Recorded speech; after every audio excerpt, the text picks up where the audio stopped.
Shalom sahabat yang diberkati oleh Tuhan Yesus Kristus, salam sehat selalu bagi kita semuanya. Marilah kita bersatu di dalam doa. Bapa di dalam sorga, terima kasih Tuhan, Engkau sungguh sangat baik, memberkati, menyertai kami selalu. Saat ini Tuhan, kami hendak merenungkan firman-Mu, berfirmanlah Engkau ya Allah, sebab kami telah siap untuk mendengarkannya. Amin. Firman Tuhan bagi kita pada hari ini tertulis dalam kitab Yunus 1 ayat 2. Bangunlah, pergilah ke Niniwe, kota yang besar itu. Berserulah terhadap mereka, karena kejahatannya telah sampai kepadaku.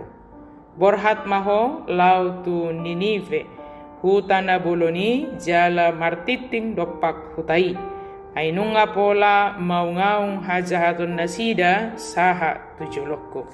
Bangunlah, pergilah.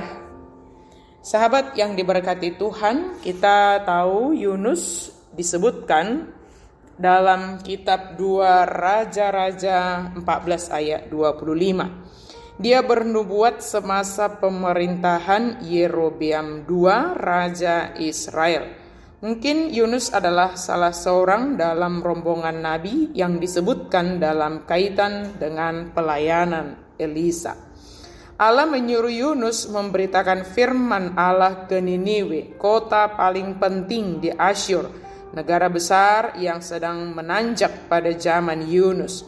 Dalam kurun waktu 50 tahun, Niniwe akan menjadi ibu kota dari kerajaan Asyur yang luas. Yunus tidak mengatakan banyak tentang kejahatan Niniwe, tetapi Nabi Nahum memberi kita lebih banyak wawasan. Nahum mengatakan bahwa Niniwe bersalah karena berencana jahat menentang Allah. Kemudian mengeksploitasi golongan yang tidak berdaya, bertindak kejam dalam perang, menyembah berhala, melakukan persundalan dan sihir. Allah menyuruh Yunus pergi ke Niniwe, kira-kira 800 km di timur laut Israel, untuk memperingatkan tentang penghukuman dan untuk menyatakan bahwa bangsa itu dapat menerima belas kasihan dan pengampunan jika mereka bertobat. Niniwe adalah sebuah kota yang kuat dan jahat. Yunus semakin membenci bangsa Asyur dan takut akan kekejaman mereka. Kekejamannya begitu besar sehingga ia tidak ingin mereka menerima belas kasihan Allah. Sebetulnya Yunus takut bahwa bangsa tersebut akan bertobat. Sikap Yunus adalah gambaran tentang keengganan Israel untuk berbagi kasih dan rahmat Allah dengan orang lain. Walaupun ini adalah tugas yang Allah berikan kepada mereka. Seperti Yunus, mereka tidak ingin orang-orang bukan Yahudi atau bangsa-bangsa lain memperoleh perkenanan dari Allah. Namun hari ini dari perenungan kita, jika Yunus disuruh untuk bangun dan pergi menyampaikan apa yang telah diperbuat oleh orang-orang Niniwe itu supaya mereka menyadari kesalahannya, saat ini kita diberikan tugas juga oleh Tuhan untuk kita bangun dan pergi untuk menyatakan kesalahan orang yang bersalah. Ketika Tuhan membukakan atau menolong kita untuk melihat sesuatu yang salah, maka kita juga diserukan untuk bertobat.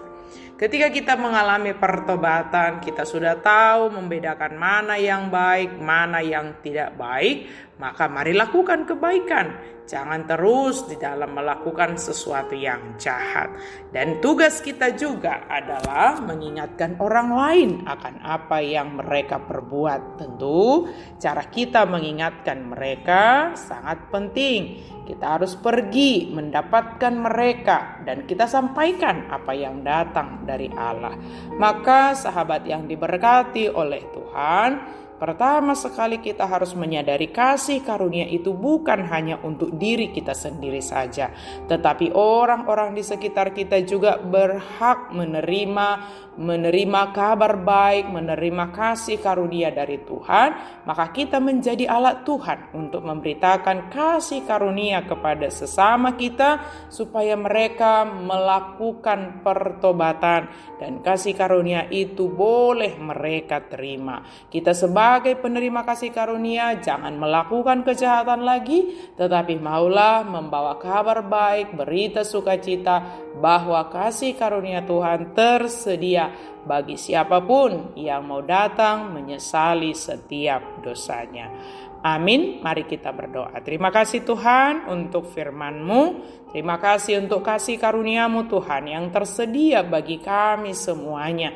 Pakai kami Tuhan menjadi alat-Mu saluran berkat, sehingga semakin banyak orang menerima kasih karunia dan menyadari akan belas kasih Tuhan, terlebih menyadari kesalahan dan bertobat dari setiap keberdosaannya. Mampukan kami Tuhan, dalam nama Yesus kami berdoa dan bersyukur. Amin.